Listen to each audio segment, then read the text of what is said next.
Hello Epas, good day. How are you doing? I trust you are all doing well. And I'd love to have a live stream with us, today, but because of homeschooling and all of these issues, these children, they are always interrupting. So I decided to do this, all right? So I know that quite a lot of you have been having one issue or the other with your period or your menstrual health from my interactions with some of you. So I decided to do a short training on how you can handle some of these menstrual health challenges. Okay, so today I'll be sharing a few tips on how you can fix some of these menstrual health challenges. All right, so first of all, you need to know that your menstrual health is very, very vital to your overall health. From the post I've made previously, you probably already know about that. And I've spoken about your menstrual health, which is your fifth vital sign, how important it is, because there's a close connection between your menstrual health and how your body is functioning. If there's anything going amiss in your menstrual health, it is a sign that something is going wrong with your metabolic process, the way your body is functioning. Some things are going out of place. So it is important for you to note and begin to address them as soon as possible so that they do not advance into unpleasant things, more serious things that would need more drastic actions and interventions. All right. So, because of this, it is very important that you track your period and your cycle every month, in fact, every day, because your monthly cycle is a way of assessing how your health goes, just like I've already explained earlier. So your monthly cycle, your period, the way it goes is a scorecard. See it as your scorecard to tell you how well you have fared in your health in the last 1 month, how well you have done. Your period, the way it goes is a scorecard. See it as your scorecard to tell you how well you have fared in your health in the last 1 month, how well you have done things well, like how well you've been feeding and resting and keeping your stress levels low and all of that.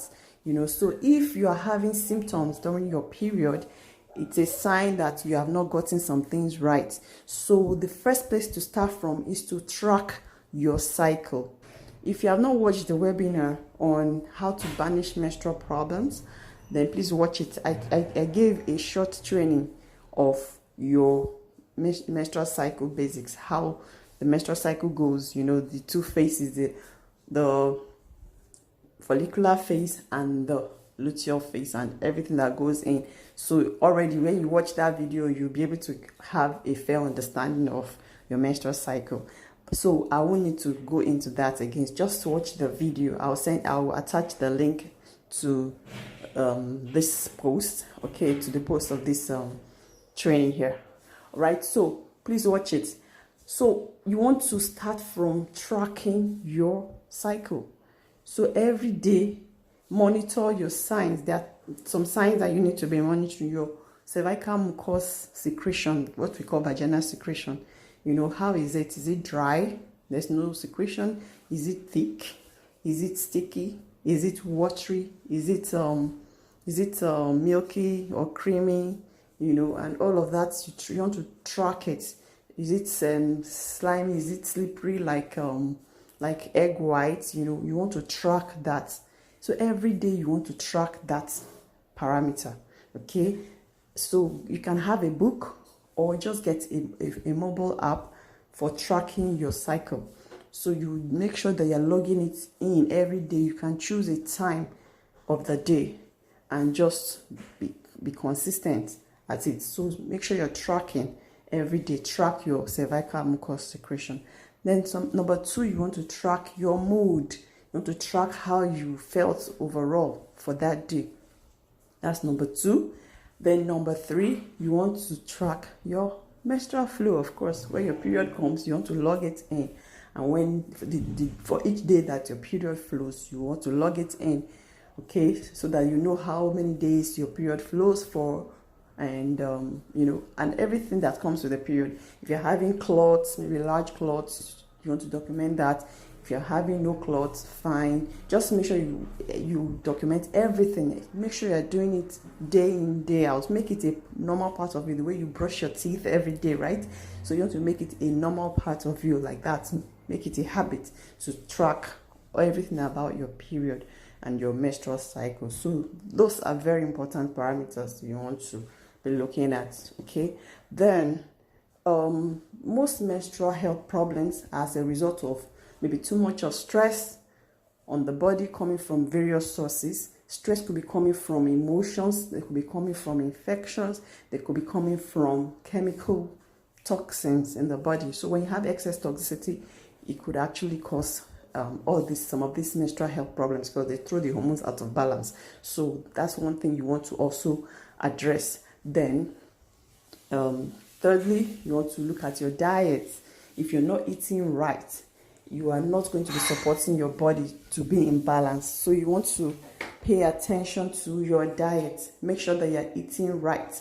Okay, you want to cut out the junk food. This is something I always talk about because nutrition is the foundation of your health. It's what you're feeding your body with that your body will use to, replace worn out tissues and dead cells, So if you're not eating right, if you are supplying your body junk food, that is inferior quality of food.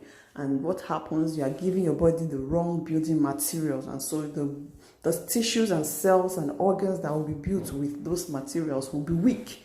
So you want to make sure you're feeding your body with good quality food. So cut out the junk foods, the processed, highly processed and packaged foods, cut them down drastically. Then begin to eat nutrient-dense foods. Your vegetables, your fruit, varieties of colors, natural colors, not artificial colors. Your fish, healthy, oily fish, like your mackerel, your sardines, you want to eat such. Wild-caught Alaskan salmon, that's what I would recommend if you are in the Western world. Wild-caught Alaskan salmon, that's the one that is actually healthy, not the ones you get in the grocery stores. Okay, then you want to cut out all those processed meats, all those cured meats, your beef sausages that are packaged and all of those things. Please get your food from the farmers markets. Okay, then let me even mention some specific kinds of foods that are good for healthy hormones, for hormone balancing.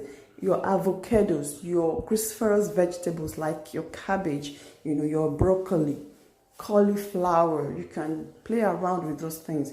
Then I think one of these days we're going to bring one of us to do a training on how to eat, plan your meal and cook healthy meals, right? She's good at that, and as a matter of fact, she's holding a training today, on that. But we'll bring her in to do a training here on the end period problems group. Okay, so you need to begin to eat healthy foods that will nourish your body, because when you have nutrient deficiency, is a stress on the body will not be able to function optimally because it's not getting the materials it needs to build up.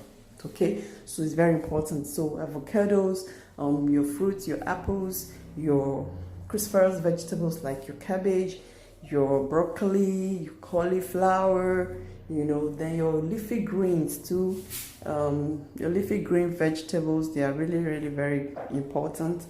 So just do a variety, celeries, and the rest of them, they are really good. Mint, your spices and herbs, as natural as possible. So you want to choose high quality sources of these things. So you want to be eating healthy. Then cut out the processed oils like your soya oil. For a long time I was making that mistake too. I didn't know until I knew better. I did not know I was actually worsening my situation. So you want to cut out soya oil or soy oil, corn oil and all those processed oils.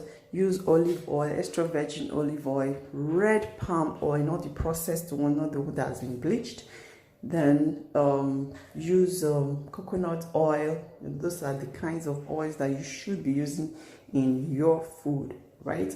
And red palm oil is like my favorite. It's one of the best because it's so rich in vitamin E and vitamin A, which are very important for hormone balancing and for health, for even your immune system. So you want to be doing that. If you're frying is not a healthy cooking method, but if you must fry, use red palm oil, not the deodorized and bleached one, please.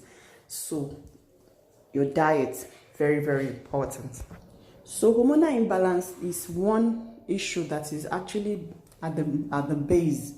It's one of the underlying issues, in fact, one of the most important underlying problem of menstrual health issues.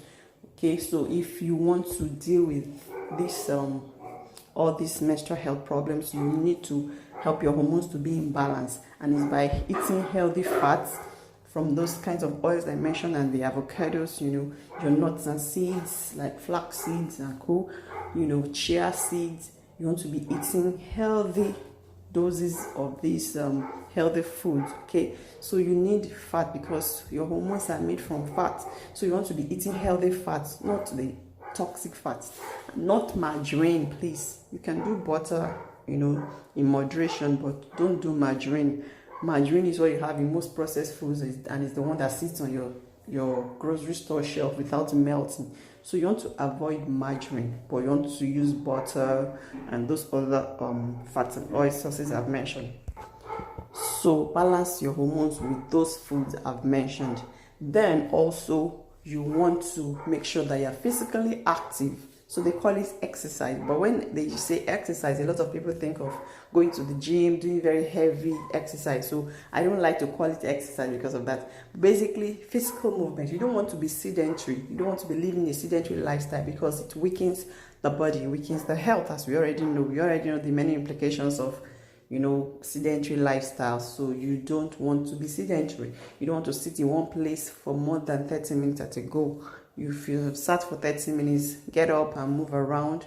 Okay, so even if you're at work, you can actually just get up and walk around, or even stand to do some of your work. If you are working on the desk, you want to stand up and do it and just move around before you sit again. Okay, very important, because sitting is the new smoking. That means that sitting for long is as dangerous to your health as smoking is. You can just imagine that. So you want to make sure that you're getting a healthy dose of physical movement. So what can you do? So it doesn't have to be heavy. Just simple walks. You take a walk, 5 to 15 minutes walk, or you do jumping jacks, or you skip. You can do your skipping with a rope or without a rope. I don't even use a rope for my skipping. You want to do stuff like that. If you can jog for a few minutes, you can go ahead and do that. Or maybe once in a week you want to do a run, short run. That is also good because exercise strengthens your body. Exercise moves things around in the body, helps the blood flow to improve, helps to strengthen your heart, improves oxygen supply to your body so that your body can properly give nutrient to the various cells and also remove toxic waste from the body. So these are very, very important things. Okay, so I've mentioned, let me just do a quick recap before I end this.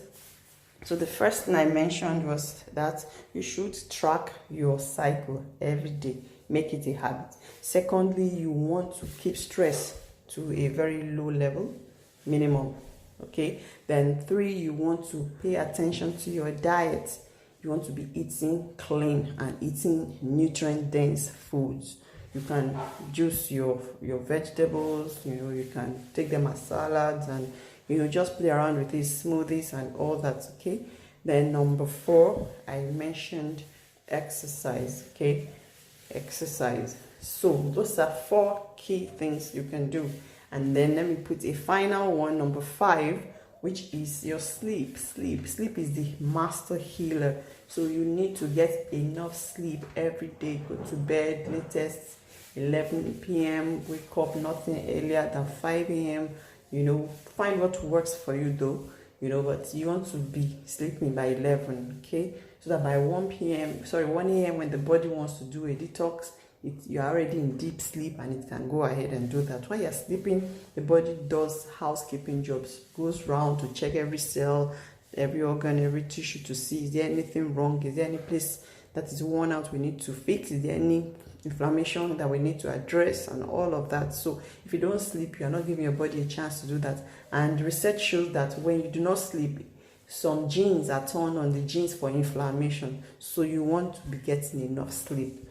Okay, so with these 5 points I've made, I hope I've been able to help you to understand and learn some tips, some helpful ways by which you can address some of these hormonal issues. Now, the final thing I would say, sometimes your diet and all of these things are not enough and you would need to supplement. So you need to also find out what are you not getting enough of in your diet and supplement those things. For those that are having serious hormonal imbalance, there's this supplement I can recommend to you. It is evening primrose oil. You can take it like 1000 milligrams a day. Take it daily and see how it goes. By your next period, there should be an improvement. So that's one thing you can do. You can also use omega-3. Fatty acid omega-3 is also very good, or cod liver oil. It's also very good for putting out inflammation and balancing the hormones as well. So those are essential fatty acids that can help you with hormonal balancing. Okay, then also you can supplement for your B vitamins because they are very important for virtually every process of the body. They are very, very important. So you need them for your progesterone, to boost your progesterone and all that. You need them. Vitamin E is very, very important for progesterone production. Okay, so you see that you need, that's why I was suggesting or recommending red palm oil, because it's a good source of the best quality of vitamin E. So you want to get enough of that, healthy, not too much of it, of course, and if there's a need, you also supplement for it. But please beware of synthetic vitamin E. You want to go for the natural one. Now, how do you know which one is natural and which one is synthetic? The natural one has D-alpha tocopherol, or it can even have the tocotrienols, which is even better. But the synthetic one has DL. So once you see DL, please run away from it. That is synthetic. That's been associated with cancer. That means it has a high risk of causing cancer. So you want to avoid synthetic vitamin E. So you could also supplement for vitamin C, which every cell of the body needs, especially in this COVID-19 era. You want to strengthen your immune system. So vitamin C and zinc also is important for your immune system. It's important for enzyme action. It's important for hormone balancing as well. So those are some supplements I can freely recommend. I hope you have learned something very helpful today. Feel free to share in the comments. I like to get feedback. Share in the comments what was the most valuable lesson you learned from this training. And also feel free to ask your questions. I am Tope Eyabotiva, holistic pharmacist and women's health coach, and also the convener of the End Period Problems Facebook group. All right then, I'll be seeing you.